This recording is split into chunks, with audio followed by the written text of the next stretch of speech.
quiero en primer término agradecer a los auspiciantes, agradecer a la Universidad Católica del Uruguay, que nos ha cedido su plataforma, agradecer a Pablo Bienpica, con quien vamos a compartir la coordinación de esto, agradecer también a las otras universidades, a la Universidad de Chile, a la Universidad de los Andes, también de Chile, y a la Universidad del Gran Rosario.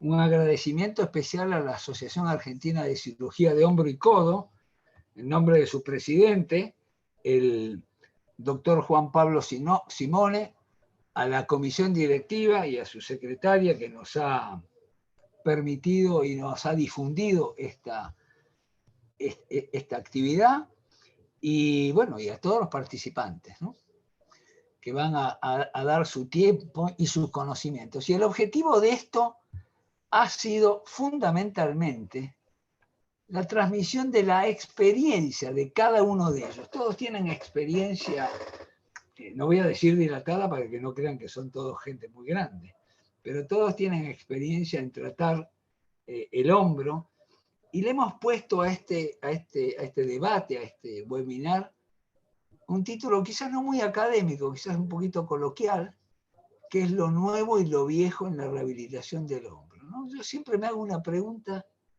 ¿será todo lo viejo tan malo y será todo lo nuevo tan bueno? Bueno, probablemente lo sepamos luego que termine este seminario. Así que mi agradecimiento, todos van a volcar su experiencia, y ahora le cedo la palabra a Pablo Bienpica, que les va a decir la metodología de este debate. Pablo. Buenas tardes a todos, es un gusto recibirlos. En este momento ya somos unos cuantos, ya estamos por encima de los 500, y creo que vamos a seguir recibiendo más porque tenemos 900 inscritos. Así que lo que puede suceder, y no somos pájaros de mal agüero, pero queremos transmitirles que en el caso de que haya alguna dificultad a nivel de tecnología y alguien no puede ingresar, o haya ingresado y después por alguna razón sale y no puede ingresar de vuelta, le queremos transmitir que esto se está transmitiendo en directo por YouTube. Para aquellos interesados tienen que entrar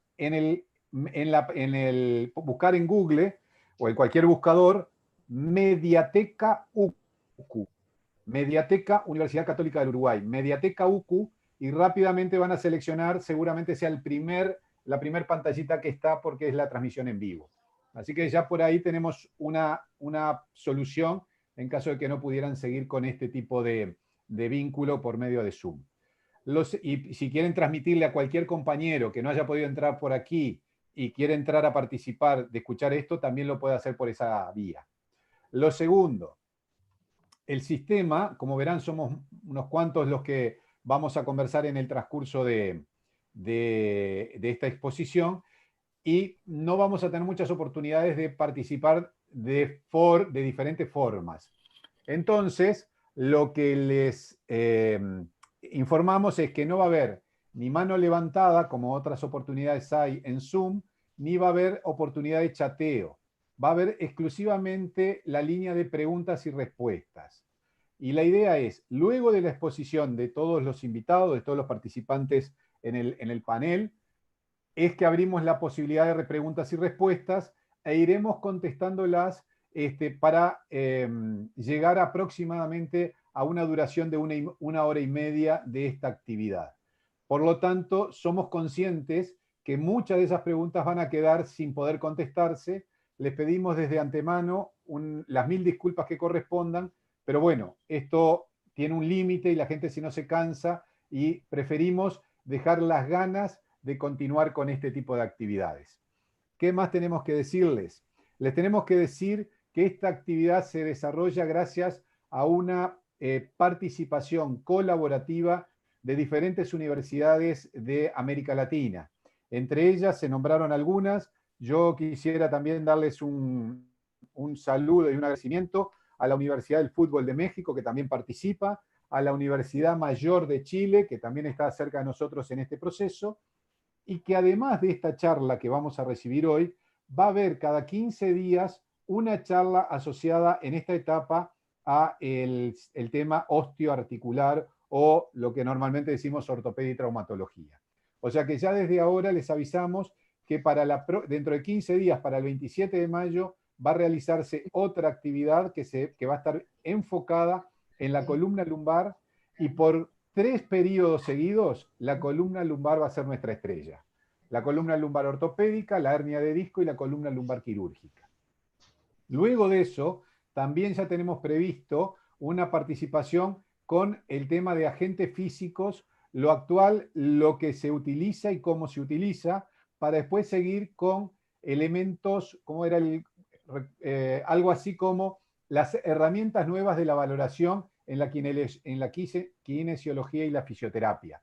Por ejemplo, la introducción en la clínica de los laboratorios de movimiento, de los equipos de baropodometría, de la electromiografía. O sea que veamos que este tipo de profesiones cada día se van generando mayor tecnología y cada día vamos encontrando más posibilidades de crecimiento en nuestro expertise.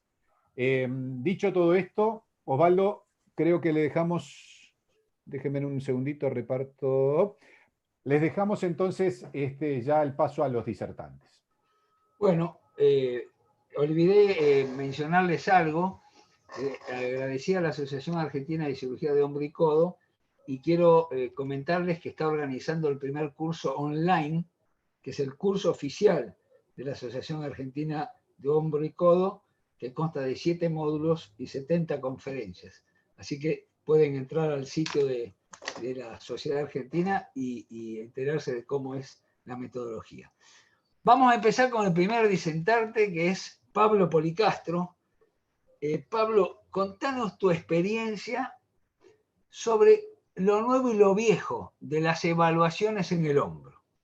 Adelante. Bueno, primero quiero decirles muy buenas tardes y noches a todos los colegas, a toda la gente que está del otro lado, en Uruguay, como en otras partes de Latinoamérica o donde sea. Muchas gracias por la invitación, Osvaldo. Es un placer estar acá compartiendo y charlando sobre este tema. Voy a tratar de ser breve por respeto a los otros colegas que les toca hablar, y la realidad es que cuando me llamaste por esta propuesta me resultó muy entusiasmante, me pareció muy novedosa, y creo que es algo muy interesante tratar de hablar de un tema en 5 minutos para tratar de explicar qué es lo que va pasado en estos años de práctica clínica. Siempre recuerdo que cuando comencé un poco con lo que es el campo de hombro y empecé a tratar un poco de desenvolverme en esta área, hace aproximadamente 10 años siempre surgí con la idea de que muchas veces dentro de las afecciones de hombro había muchas herramientas que nos podían establecer un panorama. Me acuerdo que una de las cosas que más me excitaba hace 10 años y más me daba ganas de aprender era específicamente hablar sobre los test clínicos de hombro. En ese momento creo que conocía aproximadamente 50 test clínicos de hombro. Me entusiasmaba saberlos, me entusiasmaba transmitírselos a otros colegas y obviamente me encantaba hacérselos a todos los pacientes. Llegaba un paciente y le hacía 50 test clínicos de hombro.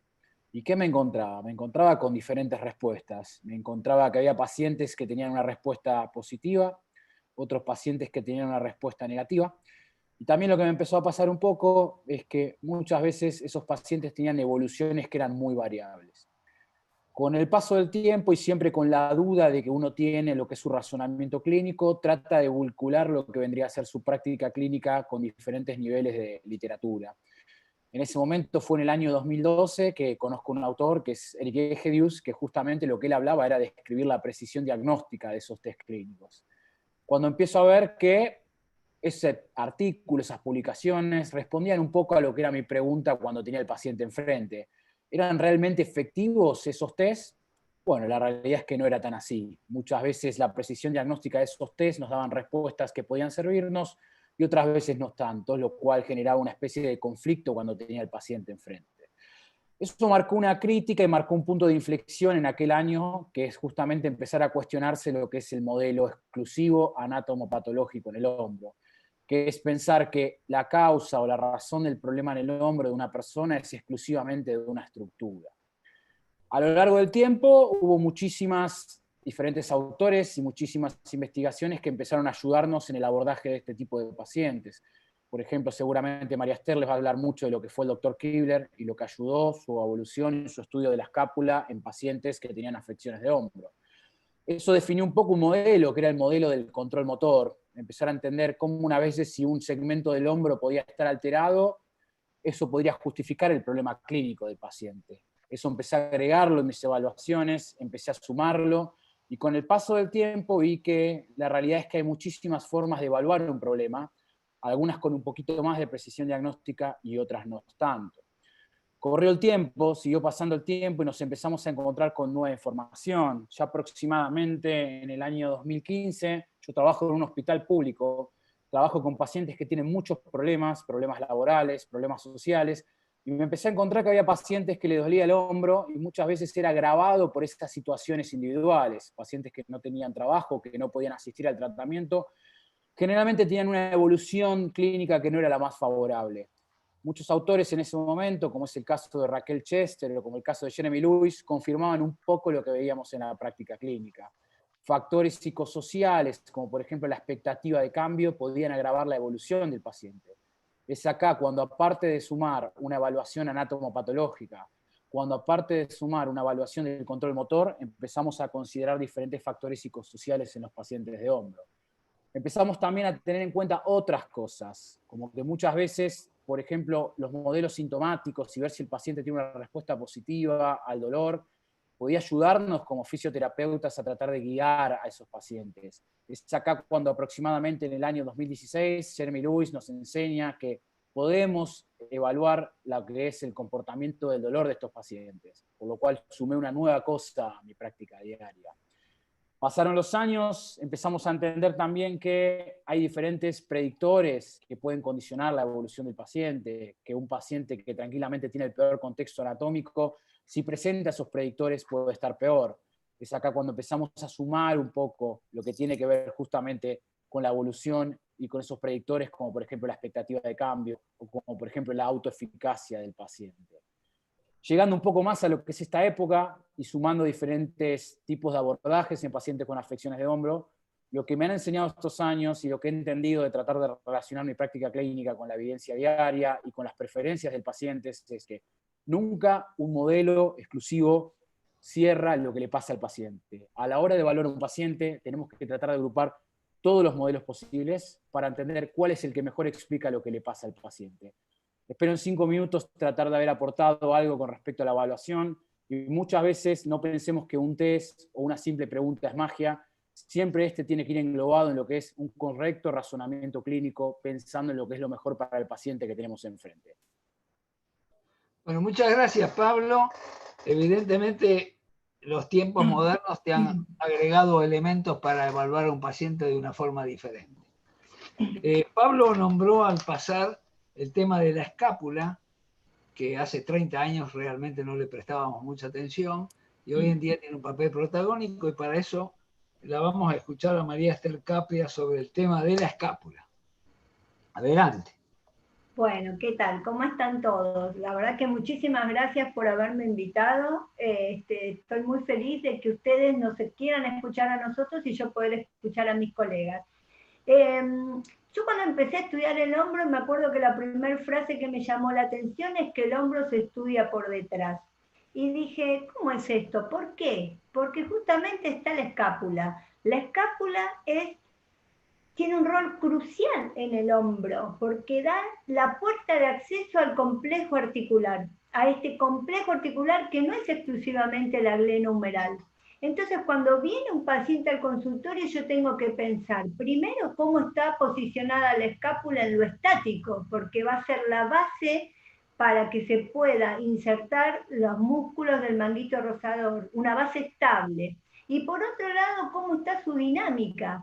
La escápula me va a permitir a mí llevar la mano, posicionarla en el espacio, elevar ese brazo, porque la escápula va a hacer movimientos como una apertura de ala de un pájaro, y va a tener que trabajar, vamos a nombrarlo los movimientos para que nos queden así que los podamos refrescar, que es la báscula, el til posterior y la rotación externa, que van a permitir que la escápula se deslice por la parrilla costal, pero sin despegarse.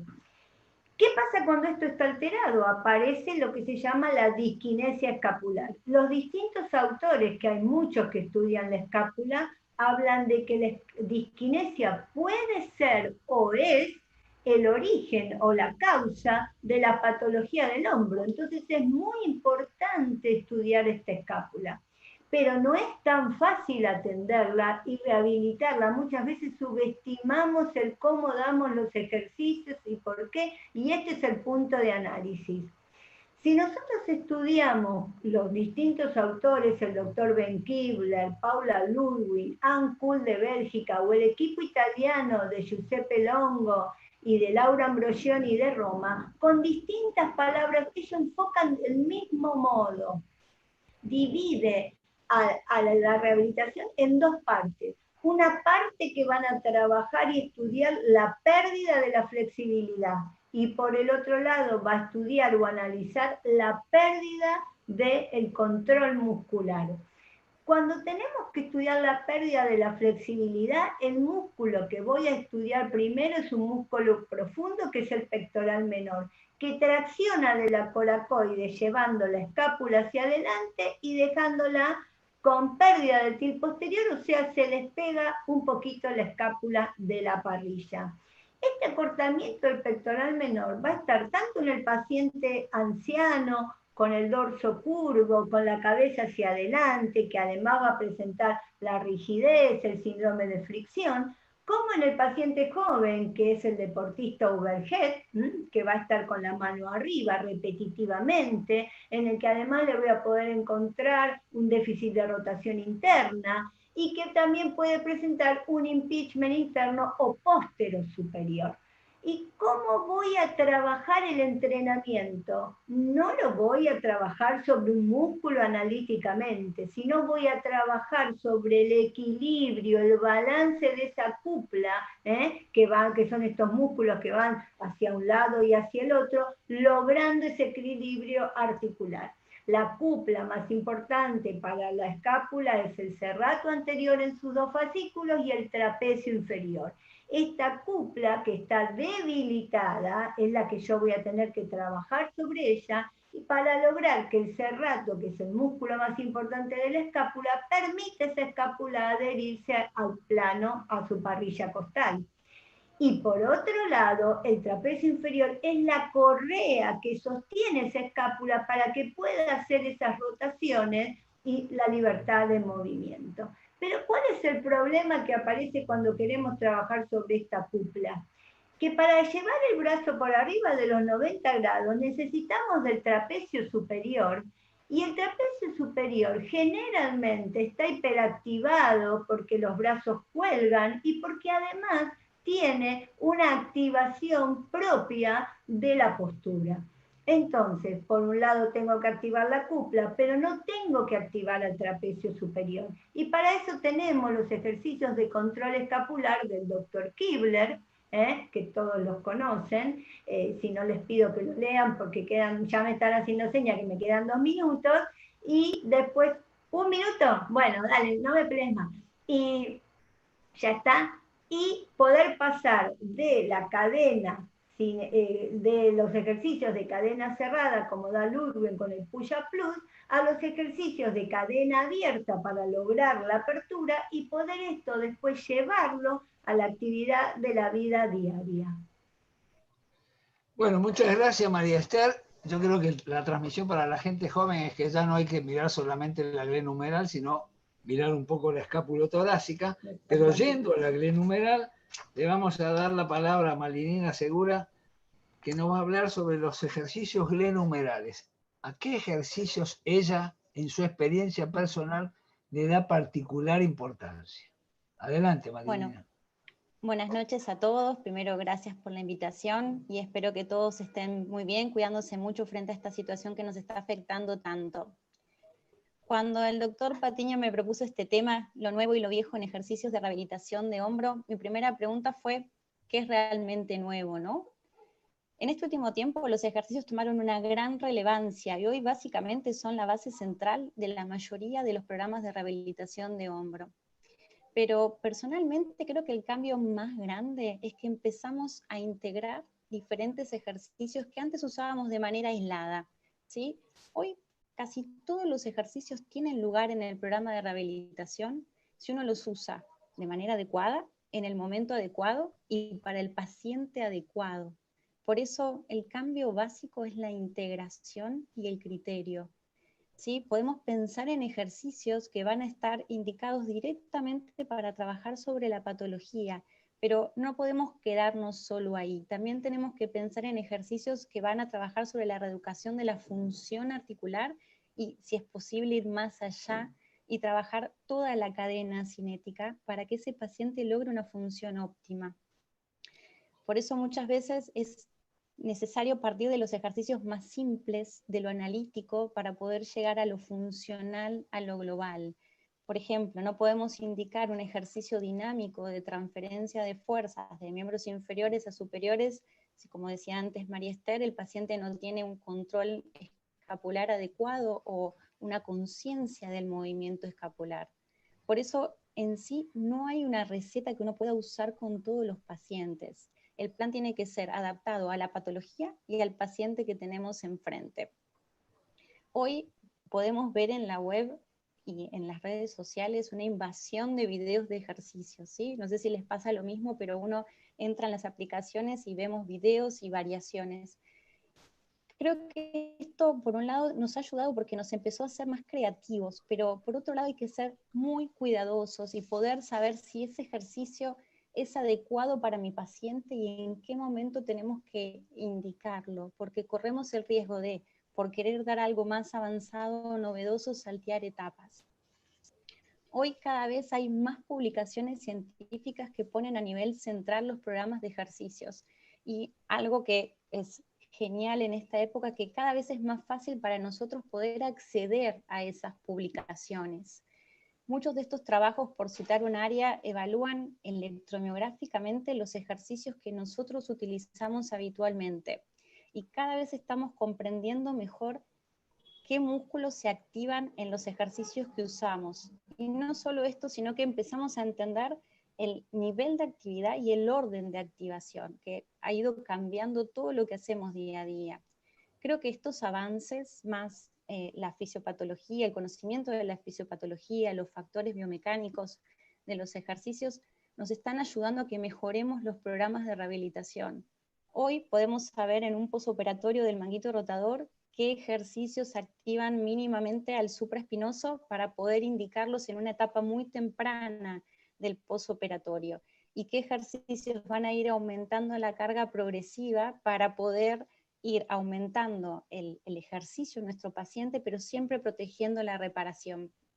Para ir cerrando y llegar a una idea general, creo que cada vez estamos llegando a formar programas de ejercicios que son cada vez más científicos y reproducibles, pero nunca tenemos que olvidarnos que tienen que ser adaptados a nuestro paciente. Eso es la clave, que el programa sea científico, pero no olvidarnos de las actividades o de las expectativas que tiene ese paciente.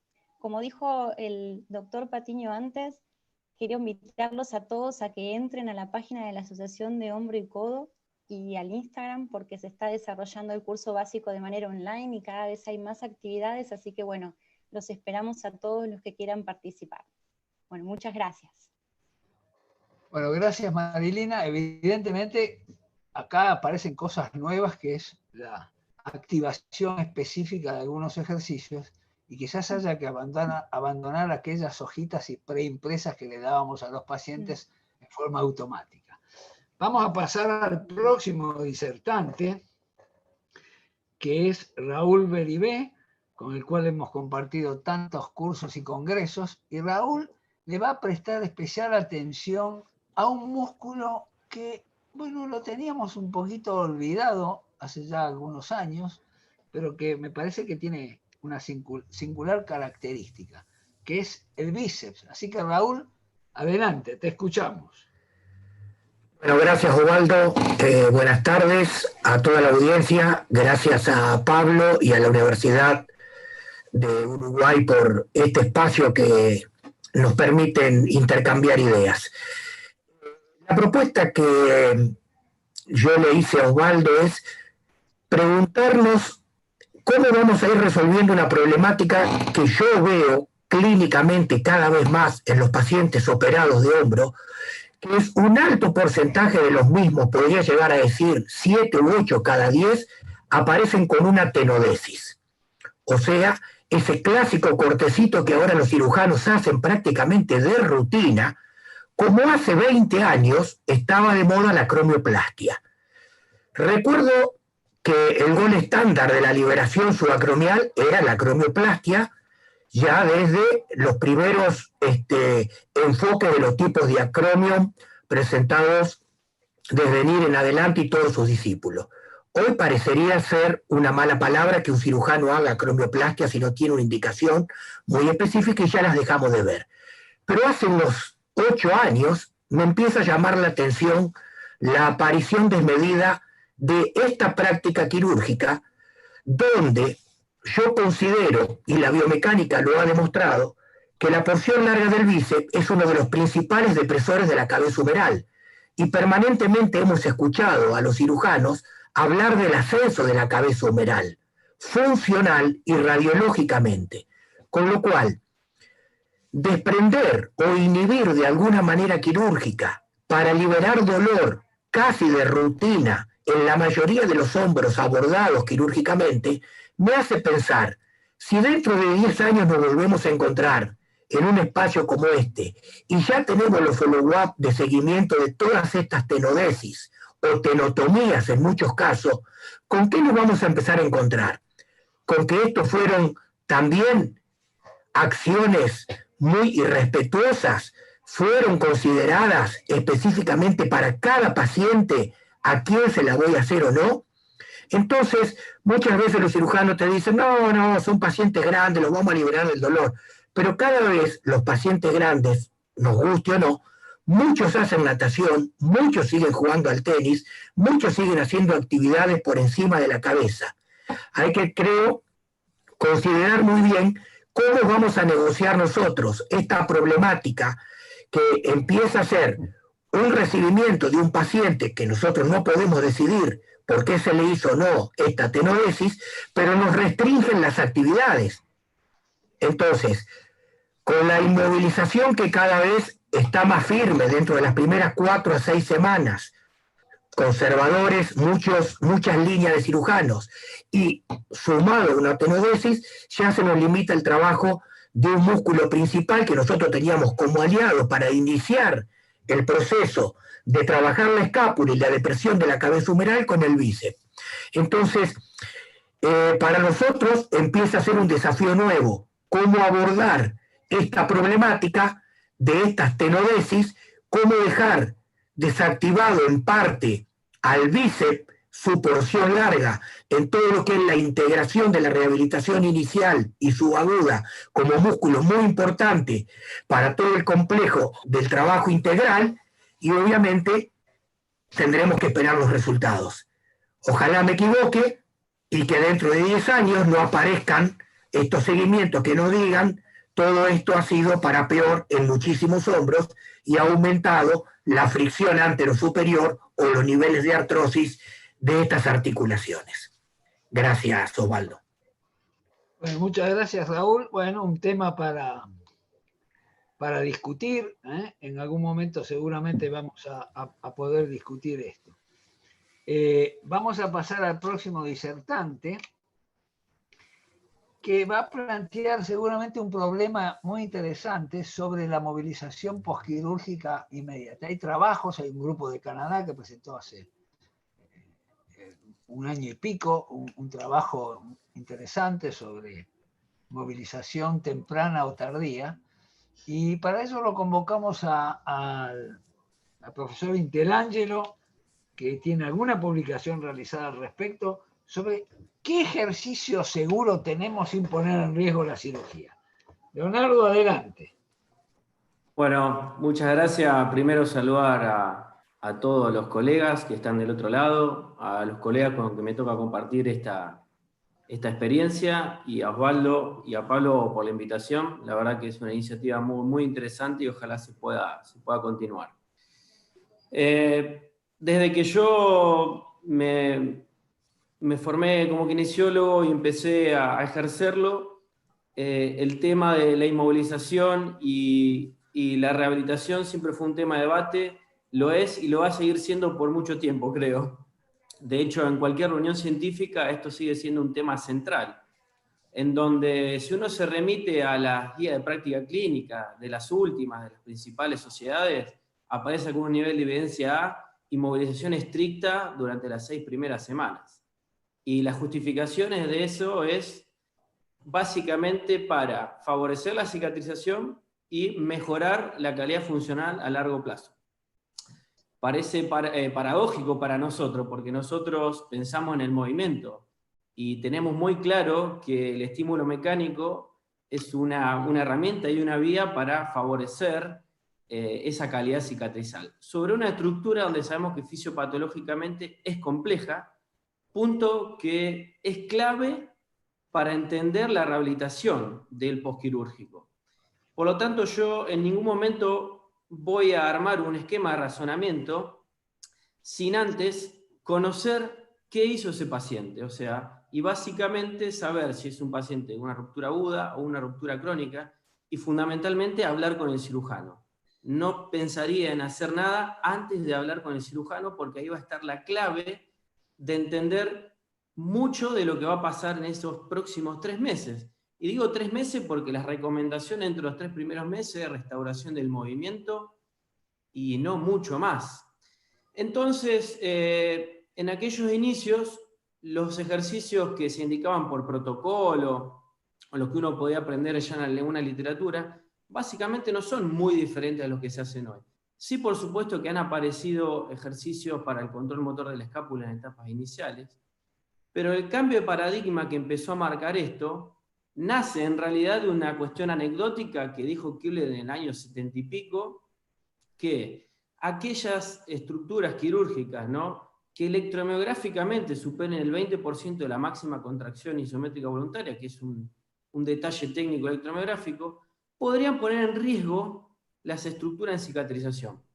Y a partir de ahí se han hecho algunos avances. No pensemos que hay un gran cuerpo de literatura al respecto. Sin embargo, hay trabajos que ya tienen muchos años y en la cual esos mismos trabajos me han hecho darle un fundamento y darle un sentido al porqué la aplicación de ejercicio en etapas tempranas. El objetivo de la rehabilitación en este tipo de pacientes es darle carga constante, tensión constante para favorecer la cicatrización. Ahora, si pensamos que esa cicatrización tiene una capacidad tensil de absorber determinados niveles de fuerza, se está dando al 4º o 5º mes. Por lo tanto, dentro de los primeros 3 meses, pensar solamente en movimiento quizás pueda ser poco. Por lo tanto, hay toda una serie de ejercicios estudiados, desde los ejercicios pendulares, desde los ejercicios de asistencia como los press-ups, desde la etapa de cabestrillo inclusive, en donde han demostrado que los niveles de activación electromiográfica están muy por debajo de ese 20%, incluso por debajo del 15%, que es lo que propone la Sociedad Americana de Terapistas Físicos y Rehabilitadores de Hombro. Por lo tanto, es muy importante conocer de este fundamento biomecánico, que eso a mí también la investigación y el uso de electromiografía me permitió también conocerlo y profundizar e incluso proponer nuevas estrategias a partir de ejercicios activos y ya no pensar tanto en la cuestión pasiva en esta etapa, que es la que hoy pregona todas las sociedades internacionales. Y no es una cuestión de animarse, sino también es de encontrarle el fundamento de por qué la activación del músculo puede favorecer esa cicatrización.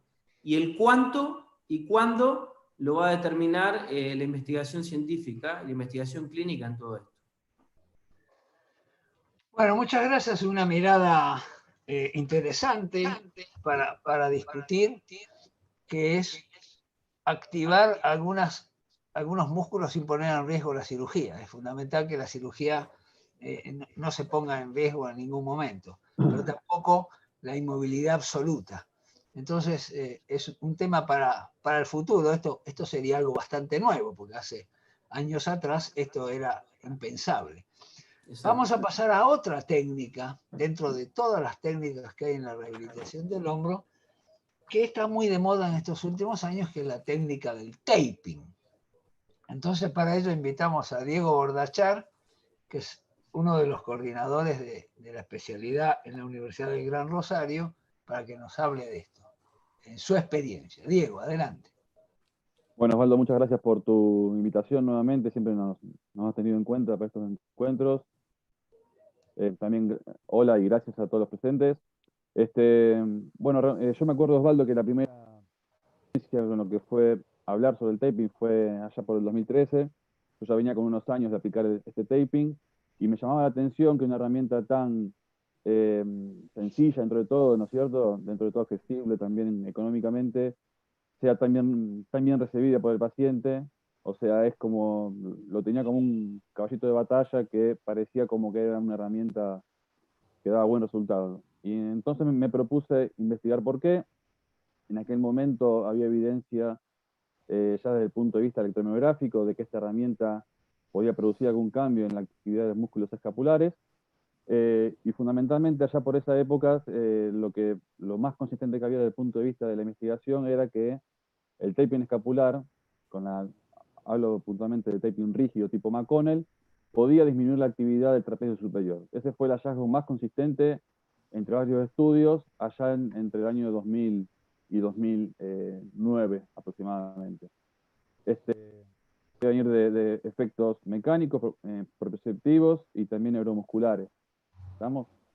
Y con el pasar del tiempo, la investigación respecto del taping se acopló a las nuevas tecnologías y por estudios recientes, hoy también sabemos que el taping puede modificar la orientación tridimensional de la escápula, puede, aunque hay controversias, ¿no? Hay inconsistencias, puede mejorar la rotación superior de la escápula y en algunos estudios se ha demostrado que también puede incrementar la rotación externa y el volteo posterior.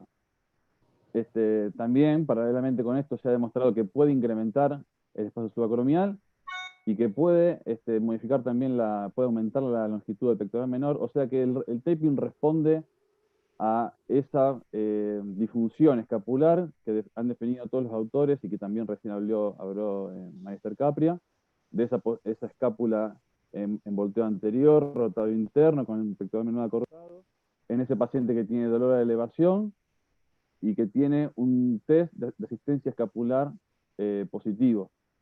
En ese paciente, entonces, el taping tiene una clara aplicación desde el punto de vista biomecánico y neurofisiológico, que es, como dije recién, disminuir la actividad del trapecio superior, contribuir a ese reposicionamiento escapular que vamos a buscar con los ejercicios y, en definitiva, en última instancia, incrementar, mejorar el dolor y la función.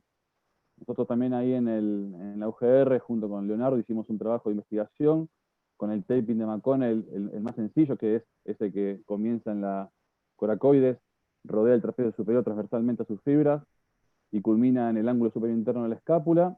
No encontramos, tal vez por una muestra un poco pequeña, no encontramos que la actividad del T1 disminuya, pero sí encontramos algo interesante que fue una disminución del umbral de dolor de la presión en el hiperespinoso, lo cual atribuimos quizás a una longitud del lecho neural del nervio supraescapular, que bueno, eso después fue en parte apoyado por un estudio posterior que hicimos en pacientes sanos, en los cuales evaluamos el umbral de dolor de la presión. Así que mi experiencia es esa, es una herramienta para ayudar al tratamiento de ejercicios y tratamiento manual en las primeras 2 semanas. No tiene mucho más efecto a partir de ese momento. Y el taping aparte tiene efecto mientras está aplicado. Al quitarse el taping, esos efectos desaparecen. Así que es una herramienta para acompañar los ejercicios, para hacer los ejercicios con menos dolor y con mejor control escapular. Y bueno, es una herramienta en la cual podemos tener una plena confianza de que si elegimos bien el paciente, va a acompañar ese efecto. Por supuesto, no es una herramienta que se aplique nunca de forma aislada, siempre va en compañía de otras intervenciones, por lo cual a veces identificar su efecto puntual es difícil, pero bueno, es una herramienta que yo lo sigo ubicando dentro de lo nuevo. Ese es el resumen, Osvaldo. No sé cómo estoy de tiempo. Bueno, bien, perfecto. Bueno, gracias, Diego. Evidentemente, Diego dijo algo interesante, que es elegir al paciente. Entonces, frente a todas estas terapias y frente a todas estas consideraciones, cobra gran importancia seleccionar la terapia adecuada de las que hemos visto hasta ahora, porque luego vendrán otras, de las que hemos visto hasta ahora, con la relación directa con qué paciente tenemos enfrente. Entonces, lo primero que queremos transmitir es que esto no es algo mecánico. Pero vamos a dar ahora paso a Pablo Bienpica, que él nos va a dar algo interesante, que es el rol de la osteopatía en toda esta patología del hombro. Así que, Pablo, adelante.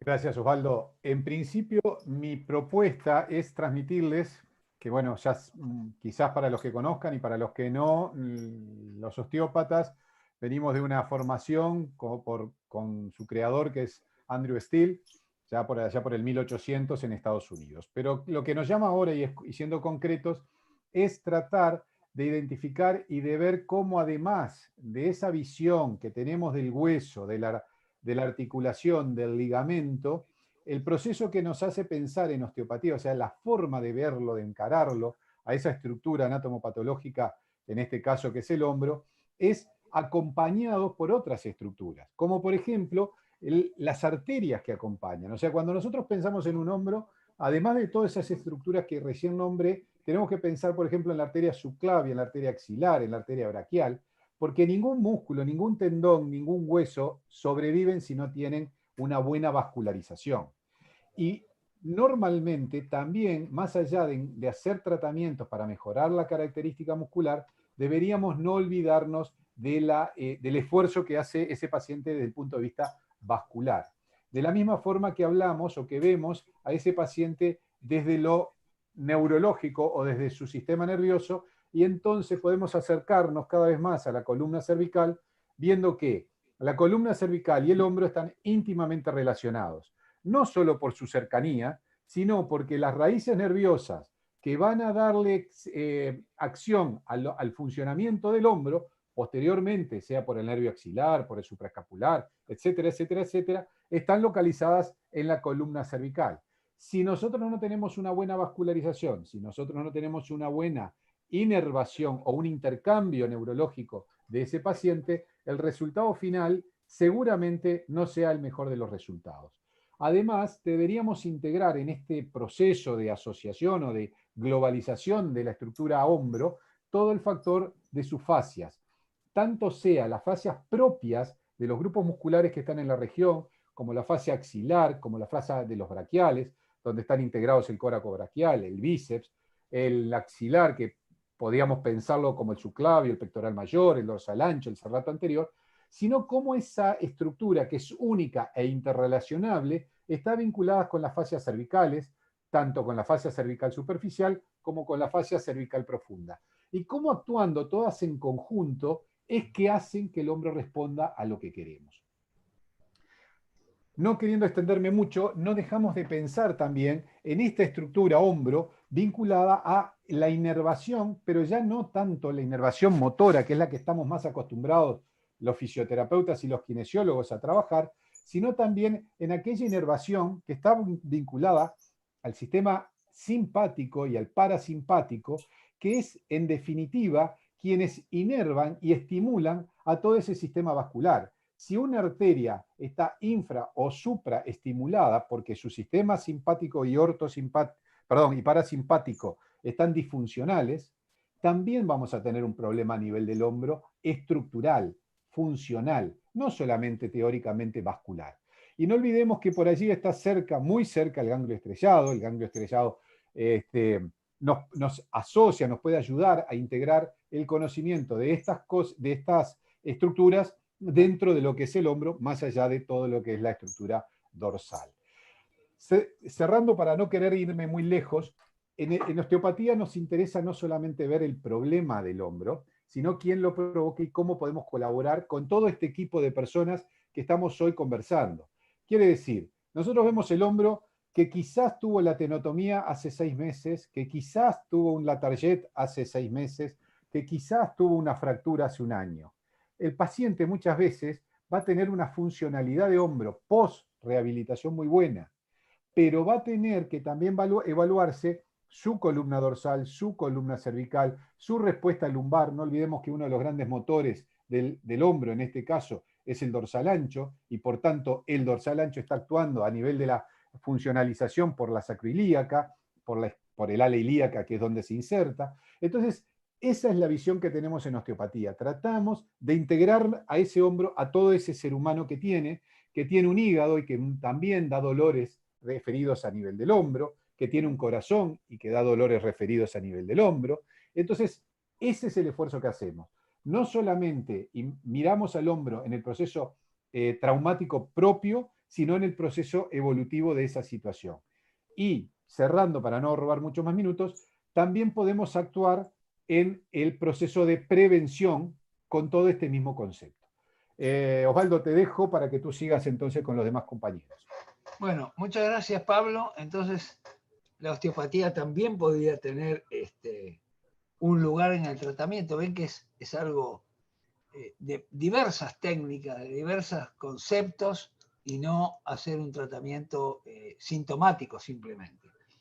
Si hay un tema, que es el que le ha tocado a Rodrigo Latorre, controversial, discutido y que ha sido centro de congresos mundiales, que es el hombro congelado, y centro también de la Sociedad Americana, de la cual yo participé en su momento, ha sido un tema de discusión muy interesante. Rodrigo, comentanos tu experiencia en lo que ustedes están haciendo hoy en Chile, que es bastante novedoso. Adelante. Hola Osvaldo, hola muchachos, muy buenas noches. Muchas gracias por esta invitación y muchas gracias a todos los colegas que están observando y aprendiendo cada día más para darle mejores herramientas a nuestros pacientes para una excelente recuperación. Como decía Osvaldo, nosotros ya hemos tenido algunas experiencias en pacientes que han tenido una respuesta refractaria a la tradicional fisioterapia, rehabilitación o kinesiología. Por lo tanto, hemos tenido que escalar un siguiente nivel, que es el manejo con una movilización y manipulación, me refiero a baja velocidad y alta velocidad, bajo anestesia. En el primer momento, cuando lo hicimos, fue gracias a que un propio colega generó un hombro congelado, ya que fue operado por una disyunción acromioclavicular que se mantuvo en reposo prolongado, generando una retracción de su cápsula. Por lo tanto, la opción que le dio el traumatólogo era una posibilidad de una manipulación bajo anestesia. Como el traumatólogo nos conoce, es parte de nuestra escuela, es parte de nuestro departamento, vimos la posibilidad de colaborar nosotros como kinesiólogos, como fisioterapeutas, con nuestras herramientas manuales de la terapia manual ortopédica para ayudar a resolver este caso de hombro congelado. La movilización tradicional, o que muchas veces se hace dentro del pabellón, es en palanca larga, lo que significa que la fuerza finalmente que se genera en esta glena humeral es una gran cizalla que genera, en algunos casos, rotura capsular y en algunos casos extremos también alguna avulsión ósea por la cantidad de fuerza que se genera.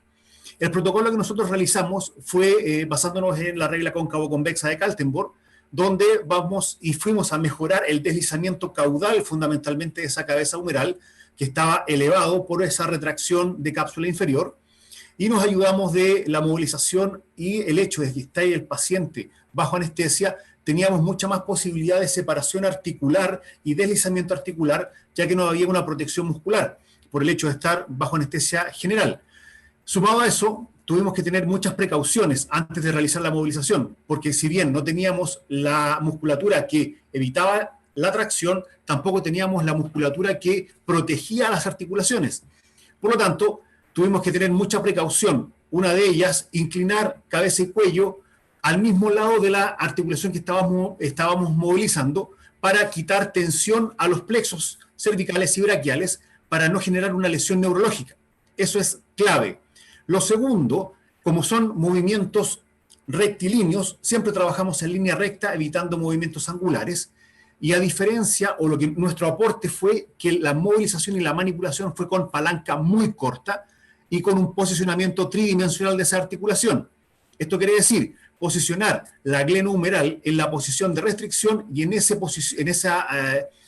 momento realizar la técnica de tracción o deslizamiento sumado a la manipulación, en este caso en sentido caudal, lo que favoreció la liberación muy rápida y tuvimos la suerte de ingresar con el paciente al pabellón a las 11 de la mañana, y este paciente a las 4 de la tarde ya se estaba retirando a su casa y se fue conduciendo con escasa molestia y escaso dolor en su articulación después de la manipulación bajo anestesia, que, como insisto, lo realizamos en palanca muy corta, siguiendo las normas de la regla cóncavo-convexa de Kaltenborg para la terapia manual ortopédica. Posterior a ello, no terminaba nuestro quehacer. Por lo tanto, como dijo Pablo, tuvimos que continuar, ya que el hombro no es glenohumeral, no son sinónimos. Ya sabemos que el hombro es un sistema complejo que incluye columna cervical, columna dorsal, columna lumbar, articulación externoclavicular, acromioclavicular y escapulotorácica a lo menos. Por lo tanto, posterior a esto, tuvimos que hacer un trabajo también de movilización de todas esas articulaciones que estaban con restricción de movimiento, posterior a lo cual realizamos la definición del concepto de terapia manual, que es el uso de herramientas manuales más entrenamiento físico, dándole nuevamente a este subsistema, como dice Panjabi, pasivo, activo y neural, una coordinación neuromuscular para finalmente obtener una función correcta de esa cintura escapular, más que una articulación como la glenohumeral. Tuvimos un excelente resultado y ya lo hemos replicado en pacientes que presentan hombros congelados por un caso de una paciente con mucho dolor que fue refractaria al tratamiento. Al igual que en el primer momento realizamos la manipulación, realizamos la movilización y realizamos un seguimiento de manejo de tejidos blandos y manejo del resto del cinturón escapular y estabilización, centrando la cabeza humeral para lograr una funcionalidad y coactivación de todos los músculos y finalmente el sistema nervioso, que también está trabajando en la recuperación de la función de nuestro paciente. A la 4ª semana post manipulación bajo anestesia, la paciente obtuvo, en este caso, el 100% de su movilidad y fundamentalmente el 100% de su movilidad e indolora. Así es que muchas gracias, muchachos, por su atención, muchas gracias por la invitación y seguir investigando y seguir trabajando. Recordemos que trabajamos en un equipo de salud donde nosotros también podemos aportar al bienestar de nuestro paciente. Muchas gracias por su... Gracias, Rodrigo. Interesante para discutir y comenzar a hablar sobre este tema. Vamos a darle ahora lugar a un tema también conflictivo, que es el tratamiento de las fracturas de la extremidad proximal del húmero. Y para ello nos acompaña Valeria Rodríguez, que tiene experiencia y que ha presentado un trabajo muy interesante en el Congreso Mundial. Les aclaro que casi todos los que estamos acá hemos participado activamente en el Congreso Mundial de Hombro que se realizó el año pasado en Buenos Aires. Así que, Valeria, adelante. Mis saludos a todos, gracias por estar acá, gracias también a los organizadores por este evento. Sin duda en estos momentos estas instancias nos sirven para estar más cerca, seguir motivándonos y compartiendo sobre temas como este. En mi caso les voy a hablar sobre fracturas proximales de húmero, como les decía Osvaldo. Llevo alrededor de ya 15 años trabajando con este tipo de pacientes y la verdad es que sí, yo creo que hay bastante nuevo. Obviamente esto es subjetivo porque depende de hace cuánto nos comparemos, por supuesto, pero al menos les voy a contar mi experiencia y de lo que he sido testigo. Es importante tener en cuenta que estas fracturas son más frecuentes en mujeres y que ocurren en casi el 80% en pacientes sobre 65 años. Ya en mi experiencia, por mucho tiempo nosotros vimos harta placafilos e intentos de prótesis convencionales que no tenían muchos resultados funcionales, pero la indicación quirúrgica hoy la verdad que está cambiando con el aumento del número y por sobre todo, diría yo, de la edad de la población adulta mayor. Ya vemos que muchos de estos pacientes no se pueden manejar de manera quirúrgica y es interesante cómo los trabajos muestran resultados similares cuando se comparan pacientes que fueron operados versus los no quirúrgicos, y la verdad que a mí me pasa que a veces veo fracturas que con el tiempo quedo impresionada de la capacidad funcional que llegan a tener. Por otra parte, se incorporó la prótesis reversa, que claramente no la teníamos antes, para casos que son irreparables, con bastantes buenos resultados. Ahora, en relación al manejo no quirúrgico, que es el más frecuente, algo que me ha ayudado mucho a entender y poder plantearme los movimientos que se pueden o no realizar al paciente, es la clasificación de NIR, ya que, como dice Boileau, esto es un concepto, porque va a determinar hacia dónde se va a tender a desplazar el segmento que está fracturado. ¿Ya? Por ejemplo, si yo tengo una fractura de la tuberosidad mayor y activo los rotadores externos, el fragmento tenderá a desplazarse hacia posteromedial, ¿cierto? O superomedial en caso de que se active además el supraespinoso. Lo mismo, por supuesto, con el resto de los fragmentos. Entonces traten de tener ese puzzle, esa clasificación en la cabeza, porque la verdad que ayuda muchísimo. Después de analizar esto, por supuesto que es importante cómo inmovilizar a estos pacientes. Les voy a contar que muchos médicos con los que me ha tocado trabajar sacan una radiografía después de la inmovilización exclusivamente por este tema. Se ha visto que el cabestrillo en rotación interna, clásico como lo veíamos antes, desplazaba la fractura, por lo que actualmente se moviliza en neutro. Ahora, la verdad es que la quine se inicia bastante temprano en relación a lo que se hacía antes. La mayoría llega alrededor de la tercera semana. La fractura claramente aún no está consolidada, por lo que hacemos intervenciones de manera inicial que antes no estábamos haciendo, ¿ya? Creo que hoy la educación al paciente ha cobrado una especial relevancia, explicarle por qué es tan importante que no rote, por ejemplo, de manera activa, transmitir en palabras simples esto que ustedes ya saben, de tal manera que le haga sentido al paciente, enseñarle cómo dormir, preguntarle por su actividad de la vida diaria y tratar de intervenir en aquella que la persona tenga más interés o dificultad para hacer. Creo que es fundamental. Personalmente creo que traten de que el paciente se haga cargo de su proceso de rehabilitación y que entienda que nosotros somos una guía. Eso les cambia muchísimo la disposición para mejorarse. Dejar ejercicio para la casa es algo que creo que también ha evolucionado, no solo con la incorporación de la tecnología, sino con la variedad. En general, estos pacientes yo no realizo activos hasta después de la sexta, octava semana, y con radiografía de que la consolidación va ok. Es muy importante el seguimiento radiográfico, cerciorarse que la fractura está consolidando, y de acuerdo a eso plantearse los objetivos también, ¿ya? Recuerden que son pacientes añosos y que se retrasan un poquito más en la consolidación. Ahora, ¿por qué es tan importante para mí educar y dejar un plan de ejercicios? Porque pienso que no es necesario que de manera inicial, sobre todo, venga el paciente a vernos tan frecuentemente. Es algo que yo creo que ha cambiado también. Para mí, creo que 1 o 2 veces por semana es suficiente. Para ser más clara, desde que llega alrededor de la tercera semana hasta la sexta, octava, a depender de la fractura, por supuesto, lo cito 1 vez por semana, enfocándome principalmente en educación, y de ahí en adelante 2, a menos que por supuesto sea un paciente muy ansioso y que requiera 2 veces de manera inicial, por supuesto. Ahora, otro aspecto que también ha cambiado es la intensidad del dolor que el paciente debe soportar en la terapia. Ya yo recuerdo cómo haber visto pacientes de hombro soportando mucho dolor. Ya ustedes se habrán dado cuenta que un paciente de hombro con mucho dolor es un paciente que va a tender a la rigidez. Y ese círculo vicioso permanecerá en la medida en que le provoquemos más dolor. Ahora, ¿cuánto? Para mí, EVA 3-4 es lo que yo uso para tratar de objetivar con cuánto trabajar. Aquí es fundamental identificar pacientes de riesgo de desarrollar dolor crónico primario, identificar el dolor nociplástico y trabajarlo diferenciado desde un inicio. Pienso que la comprensión del dolor desde un modelo biopsicosocial ha ayudado muchísimo en relación a estas técnicas y maniobras que veíamos antes, donde se trabajaba con un dolor exacerbado y se forzaba la articulación de manera innecesaria tratando de mejorar el rango. Creo que estas fracturas son complejas de abordar. El brazo tiene una palanca larga que claramente está en desventaja biomecánica y por alguna razón despierta fácilmente dolores de tipo nociplástico, pero a la vez personalmente esto es lo que lo hace apasionante estudiar y tratar.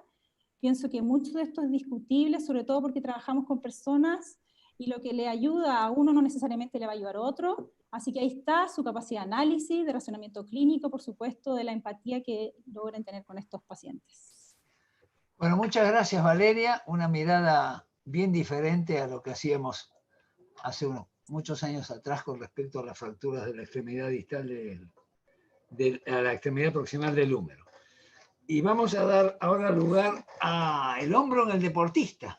Y para eso lo hemos invitado al colega Carlos Cócaro, de Uruguay, que está viviendo en México. Así que, Carlos, te escuchamos. Muchas gracias. Les voy a compartir una pantalla ahí que son 4 diapositivas. No sé si se ven bien ahí. Sí, Carlos. ¿Se ven bien? Sí. Bueno, agradecerle la gentileza, y va a ser rápido esto para que sean breves los 5 minutos. Bueno, ¿qué pasa en el deporte? Estadísticamente, más o menos el 6% ocurre de lesiones en el hombro en los deportistas, ¿no? Nosotros, como trabajamos prácticamente con jugadores de fútbol, el porcentaje cada vez es mínimo, ¿no? Pero bueno, les quiero compartir lo que pasa principalmente en otros deportes.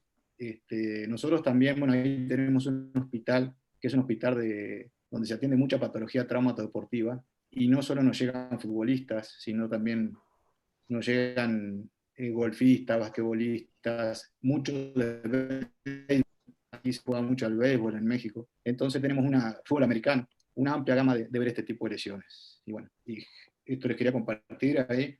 Este artículo está muy bueno, también lo puedo compartir con ustedes.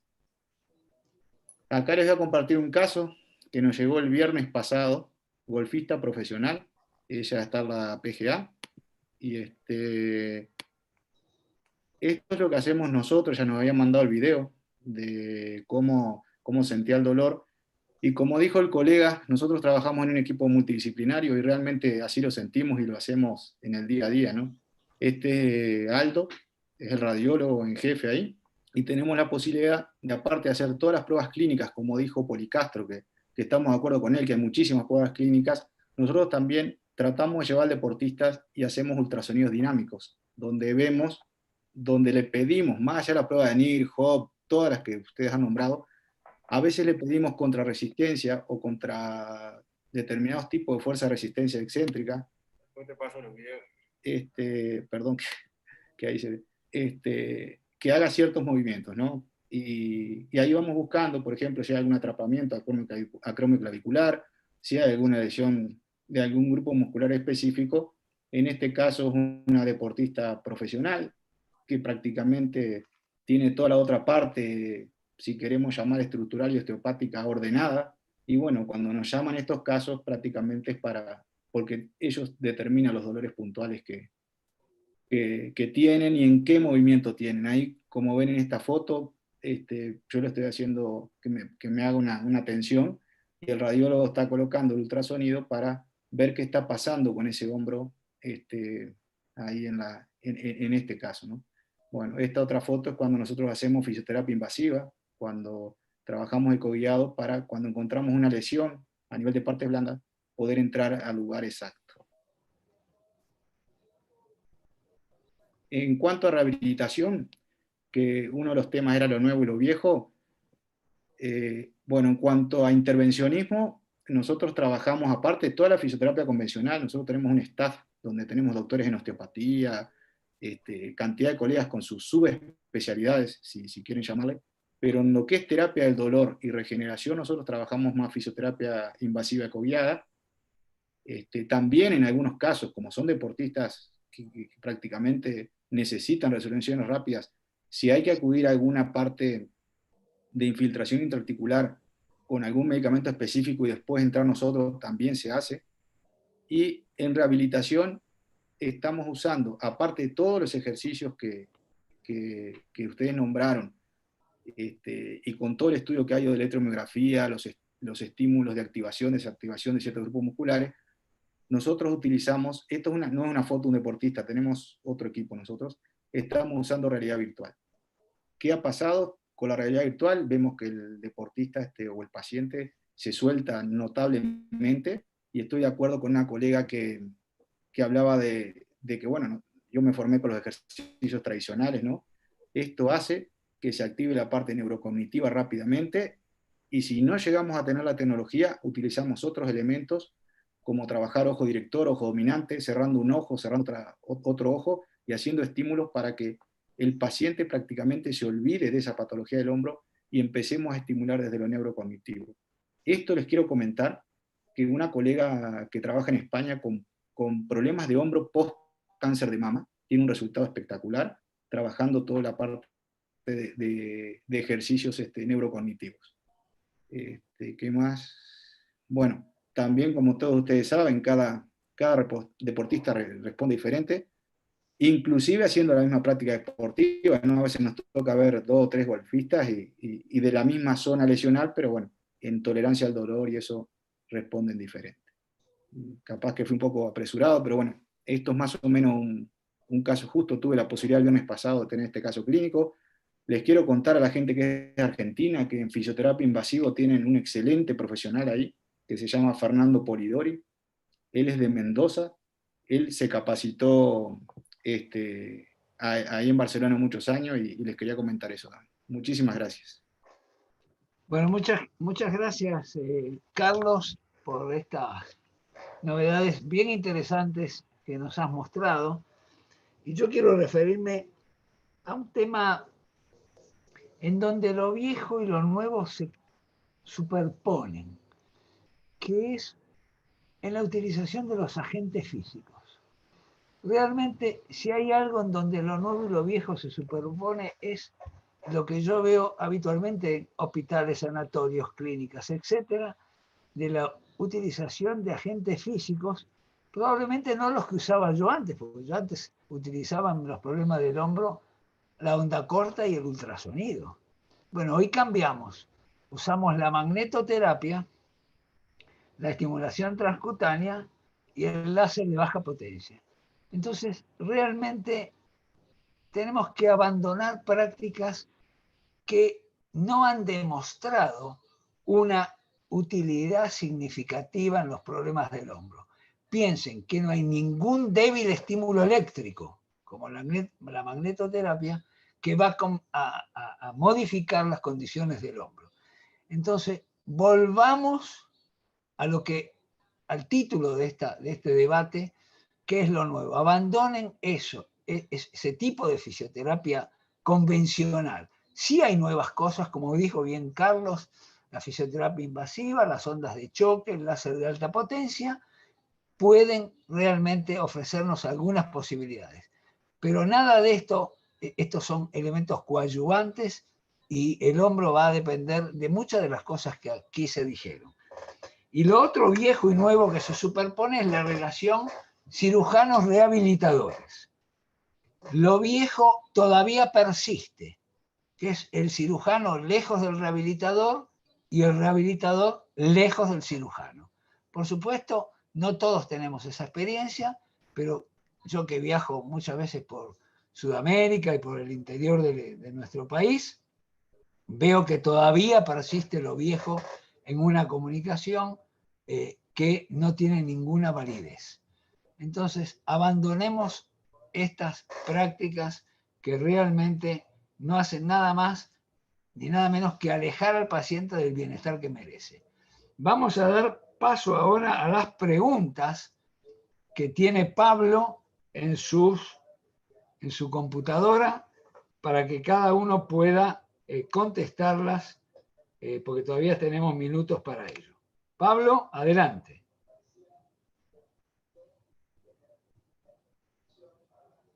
Pablo. Ya estoy, Osvaldo. Perdón.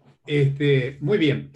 Vamos a generar en principio compartir algunas preguntas del grupo que estuvo escuchando y después, en todo caso, haremos alguna también nosotros los participantes. Hay una persona, un participante que nos preguntaba, justo cuando estaba hablando Leonardo, pero creo que también puede ser una linda pregunta para Valeria, ¿cuáles serían las recomendaciones generales del uso del cabestrillo en la poscirugía? Y yo le agregaría, eso es lo que nos pregunta la persona, y yo les agregaría esa situación que hoy está un poco más en controversia, si el cabestrillo que estamos utilizando habitualmente en rotación interna, en posición neutra, obviamente que no hay en rotación externa, y cuáles serían los beneficios a nivel de su relajación, a nivel del hombro. Si les parece, Valeria o Leonardo, si quieren comenzar a contestarlo.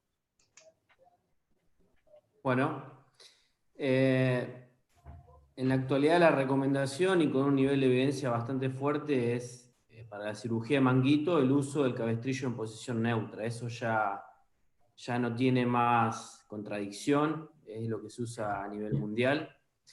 Y con respecto a lo que hacía la acotación en cuanto a la relajación, eso es verdad. En general, este tipo de cirugías y en estos pacientes, el paciente realmente es un porcentaje muy bajo el que tiene dolor postquirúrgico.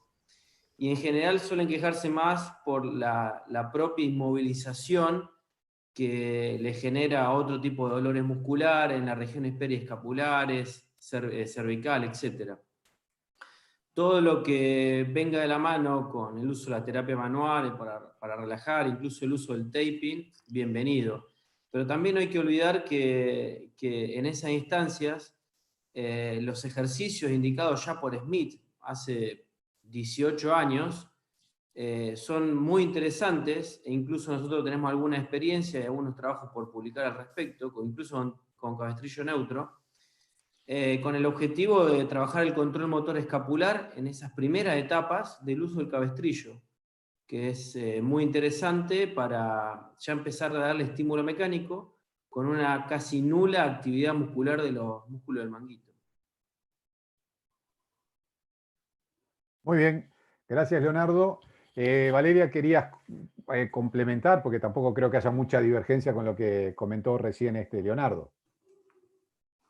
La verdad que, bueno, en relación a las fracturas, hay tal vez una pequeña diferencia en el sentido de que hay una revisión que muestra que el tiempo de uso del cabestrillo es alrededor de 6 a 7 semanas, que es lo que coincide en verdad con el tiempo de consolidación de la fractura. ¿Ya? Y la verdad es que el retiro del cabestrillo es médico, obviamente, y tiene relación con eso, con el seguimiento radiográfico que indica que la fractura está consolidada. Acuérdense que las fracturas proximales son en pacientes añosos, hay más prevalencia en pacientes sobre mayor de 80 años que tardan un poco más. Entonces eso es fundamental. Lo que no significa, como les dije en un principio, el cabestrillo en estos casos es en posición neutra, que uno lo saque obviamente antes y le enseñe al paciente qué es lo que puede hacer sin cabestrillo para movilizar la articulación. No sé si se entiende. Yo creo que sí, que además tenemos en principio también que reconocer que dentro de las fracturas hay que tener en cuenta aquellas que son fracturas tratadas en forma ortopédica y aquellas que son tratadas en forma quirúrgica, a pesar de que muchas veces la fractura ortopédica necesitaría el tratamiento quirúrgico. El problema es que el paciente no lo tolera. Entonces, en esos son los pacientes más críticos o los de mayor cuidado, donde ahí tanto el uso y el tiempo de uso del cabestrillo, como también el uso de ejercicios post-cabestrillo o durante ese proceso de inhibición por dolor, pueden tener mucha importancia. Acoto aquí el trabajo, por ejemplo, de tanto los ejercicios de Codman, que nosotros en general los que hablamos de rehabilitación utilizamos, pero que hay que recordar que los ejercicios de Codman estimulan poco, pero estimulan los músculos periarticulares. Entonces hay que ver dónde está la fractura para tratar de ver qué tanto pasivamente estamos haciendo el movimiento. A veces el saludo al frente, ese de que tomamos el codo del hombro lesionado y lo acompañamos con la otra mano y flexionamos el tronco, en vez de movilizar el concepto tradicional de pendular, es más pasivo y permite movimiento, pero no estímulo muscular, que es lo que tenemos que cuidar en la primera instancia. ¿Osvaldo? Sí, no, coincido con eso. Muchas veces los ejercicios yo siempre fui un crítico de Codman, pobre Codman, pero los ejercicios de Codman muchas veces estimulan estructuras lesionadas. Entonces, creo que cambiar la metodología de hacerlos es mucho más útil. Coincido. Adelante. Muy bien, seguimos. perdón, tenemos otra pregunta, discúlpenme a mí. Hay otro compañero que nos pregunta sobre el vínculo de las articulaciones esternocondroclavicular y la acromioclavicular en la rehabilitación del hombro. Ahí si quiere algún participante para no mancomunar las contestaciones. Quizás Rodrigo, que estás en la parte de terapia manual y que integras mucho de todo este tema de de todo el concepto de articulaciones del hombro? Sí, el caso de la esternoclavicular y acromioclavicular son muy importantes fundamentalmente en los últimos grados de elevación del cíngulo pectoral, dado que la clavícula tiene que generar una rotación en sentido ascendente para permitir la elevación y permitir la separación también del espacio subacromial acompañado del movimiento escapular. Por lo tanto, si no pensamos también en estas otras articulaciones, lo que vamos a generar es un pinzamiento. Ya el profesor Cayé escribió un texto que lo nombró el hombro hemipléjico, el hombro doloroso en el hemipléjico, donde los pacientes hacían su automovilización, pero sin tener un buen control neuromuscular de esa articulación y sin mover las otras articulaciones. Por lo tanto, lo único que hacía la cabeza humeral era rodar en sentido craneal y generar el pinzamiento, el impingement.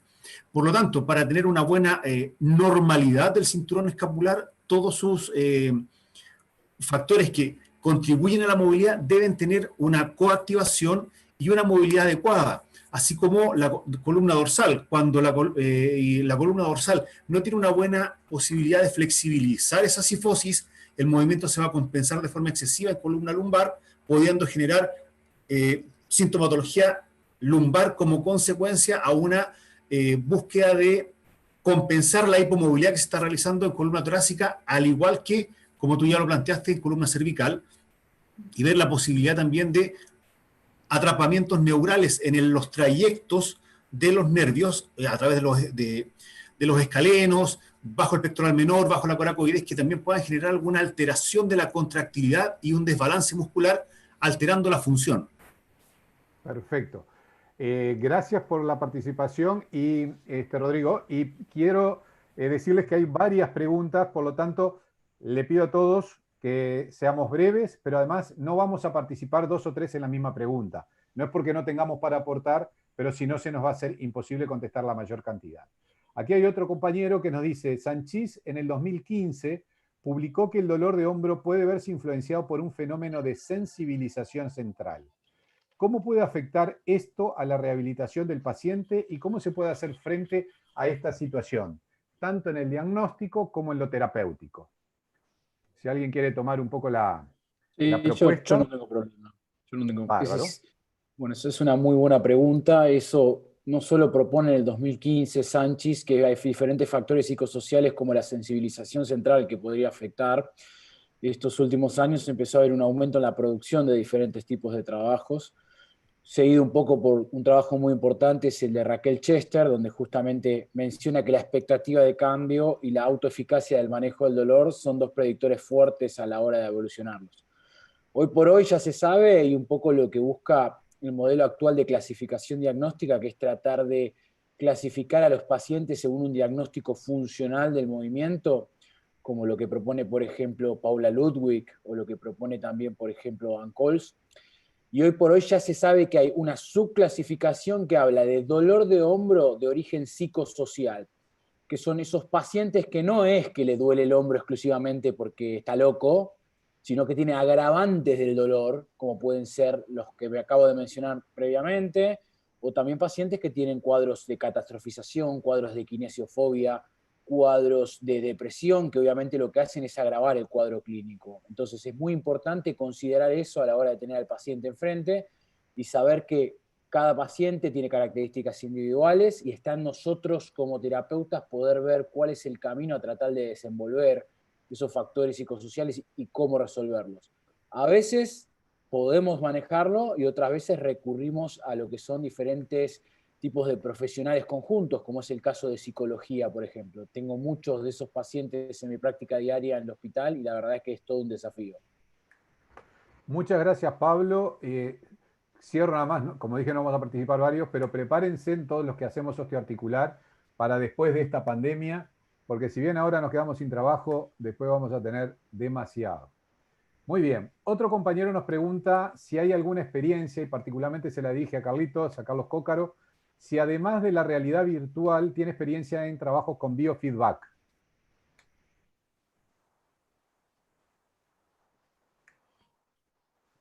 Hola.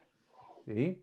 Sí, mira, nosotros, te digo, al ser deportistas, no sé si la palabra es más fácil o más difícil, ¿no? Pero tenemos experiencia con biofeedback, trabajamos todas esas cosas. aparte del gimnasio convencional, ¿no? Todo lo convencional que ustedes trabajan, obviamente intensidad, descarga, una cantidad de cosas diferentes por ser deportistas, y tenemos experiencia, pero en el deportista lo que encontramos es la gran ansiedad para que quítame el dolor ya. Esa es la gran ansiedad. Entonces, tenemos que primero enfocarnos en una terapia del dolor. Bueno, un buen diagnóstico, obviamente, ¿no? Y después, primero, una buena terapia del dolor. Yo siempre le comento a mis colegas, a todos los muchachos que están estudiando acá, digo, ¿tú quieres trabajar con deportes profesionales? Sí, dedícate primero a la fisioterapia del dolor. Porque el deportista profesional lo que quiere es que le quites el dolor ya y lo más rápido posible. Porque si no se va a ir a buscar cantidad de colegas. En este ambiente todos los que trabajamos sabemos que el deportista interconsulta gente y siempre está buscando posibilidades. Y cuando tú logras bajar ese umbral del dolor, por la vía que sea, ¿no? De que tú puedas encontrar o por la terapéutica que sea, te va a ayudar para usar una cantidad de herramientas en recuperación que pueden ser desde realidad virtual hasta los ejercicios convencionales, ¿no? Nosotros generalmente tratamos deportistas que, bueno, cuando son quirúrgicos, bueno, ya a nivel neurocognitivo central, el deportista entiende que va a tener un tiempo importante, 6, 8 semanas, 3 meses, 4, como cuando se rompe un cruzado anterior. Es algo increíble cómo el deportista entiende que va a tener que dedicarse mucho a su recuperación, a su rehabilitación. Pero cuando es tratamiento conservador, que ya está diagnosticado, el grado de ansiedad es tan grande que bueno, se le baja el grado de ansiedad cuando bajamos el dolor. Y bueno, y a veces estamos usando técnicas, inclusive, bueno, no quise compartir, tengo una foto, nosotros tenemos unos lentes de realidad virtual que a veces cuando estamos haciendo agentes físicos, cualquier agente físico que ustedes imaginen, le ponemos los lentes de realidad virtual al jugador de fútbol para que esté viendo otra cosa. Y él está jugando con los lentes de realidad virtual a otra cosa mientras le estamos haciendo agentes físicos convencionales. Estamos mezclando entre lo neurocognitivo y lo local. Muy interesante, Carlitos, tu contestación. Seguimos con otra respuesta que nos pregunta o nos plantea. Quería preguntar frente a cirugías a distancia del hombro, como por ejemplo cardíacas, respiratorias o abdominales, ¿qué experiencia y qué prevalencia existe en el sufrimiento del complejo del hombro en particular? Y la importancia en la anamnesis hacia el paciente y el enfoque terapéutico con una visión global. El que quiera tomar, si no...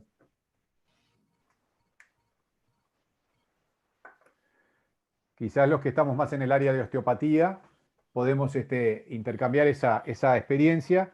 En una época de mi trabajo, que estaba más en trasplantes hepáticos y renales, habíamos encontrado una relación muy clara de dolor a nivel del hombro y entendimos que podía ser de ese origen, lo que no teníamos la experiencia ni la madurez para saber tratarlo como lo hubiéramos hecho ahora.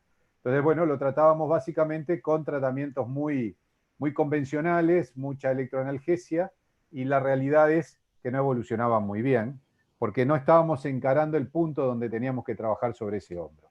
Hoy, sin tener tantos pacientes complejos de ese nivel, sí hemos visto y hemos trabajado con cosas muy simples, incluso para el diagnóstico, o sea, para detectar si la situación viene desde, en este caso les voy a poner concretamente el hígado, en pacientes con antecedentes de cirrosis o con hepatitis crónicas, y simplemente haciendo una toma abdominal y haciendo una tracción hacia caudal de la región del hígado, le pedimos a ese paciente que haga un movimiento con el hombro, y si obviamente el motivo del problema está vinculado más claramente hacia la región del hígado, ese paciente gana 10, 15, 20 grados de movimiento y sin ningún tipo de dolor. Entonces ahí nos haría sospechar que el proceso visceral está incidiendo claramente en el sufrimiento del hombro.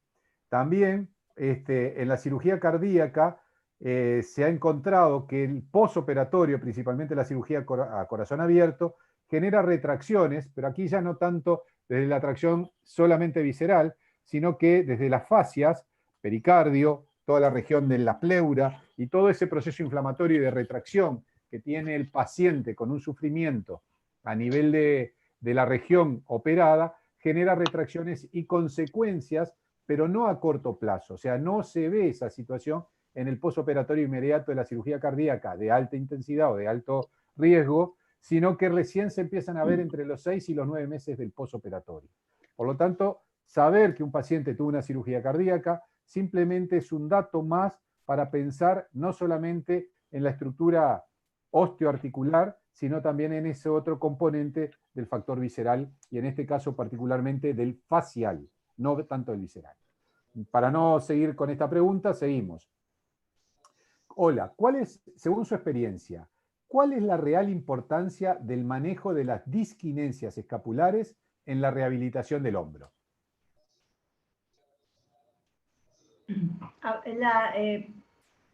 ¿Me la lees de nuevo? ¿Cuál es? Según su experiencia, ¿cuál es la real importancia del manejo de la disquinesia escapular en la rehabilitación del hombro? Bueno, yo creo que es importantísimo porque tanto en el paciente sintomático como en el que es asintomático y tiene una disquinesia. La disquinesia trabaja directamente sobre la orientación de la glena y sobre todo esa cadena cinemática, cuando hicieron la pregunta anterior de la clavícula, el esternón, todo es una cadena cinemática. Para mí, por lo menos que yo soy... a mí me da mucho resultado, el paciente no avanza a otros ejercicios si no mejoré la habilidad del ejercicio escapular, no el logro de la mejoría de la disquinesia, pero sí la habilidad del ejercicio escapular. Y recién después entro en la otra fase. Perfecto, gracias. Pablo, un pequeño agregado que coincide con lo que decía María Esther. Nosotros hicimos un trabajo con Leonardo y con Diego en la universidad y vimos en pacientes jóvenes con dolor simple de hombro. No tenían una lesión específica, que la disquinesia escapular, la alteración de la posición escapular, tenía un porcentaje altísimo. O sea que muchos de ellos es probable que si eso no se corrige, con el paso del tiempo hagan lesiones glenumerables. Perfecto. Voy a agradecerles inicialmente esta participación, pero dejé una pregunta, que es más que nada un caso clínico, porque creo que nos va a abrir la oportunidad de explayarnos un poquito más, y vamos a cerrar con este caso o esta pregunta que nos envía Micaela de Villaguay. Pero permítanme un segundito nada más mostrarles, a ver si lo encuentro, o mientras vamos hablando de este caso, voy a dejarles abierta la próxima actividad que vamos a hacer, que es la columna lumbar desde los procesos artrósicos y demás, menos la hernia de disco, que ese es para otra comunicación, para el 27 de mayo. Nuevamente van a poder inscribirse y vamos a tratar de facilitarles todo lo que pueda el ingreso a todas las participantes. Dice así: trabajo en hidroterapia o terapia acuática. Tuve una paciente de 64 años con fractura de hombro derecho e izquierdo con diferencia de 15 días. Llegó a mí a los 3 meses. Las fracturas estaban consolidadas, con mucho dolor en la zona media de ambos brazos, debajo de la inserción del deltoides. A los 4 meses, tratada por 1 o 2 sesiones semanales de hidro y gimnasio, desaparece el dolor e imposibilidad de prender el corpiño, pero, vale decir, no tiene más dolor, puede prenderse el corpiño, pero aparece gran dolor en la zona lumbar. ¿Es algo que ocurre frecuentemente luego de las fracturas complicadas y con mucho dolor? ¿O tiene más que ver con su modo de vida, sedestación, alimentación, etcétera? Yo creo que esta compañera, esta colega, nos ha dado un gusto, que es poder hablar sobre un caso clínico y cada uno proponer, o bueno, quien quiera proponer un poco el porqué y buscar un razonamiento al tema. Dejo abierto a los panelistas.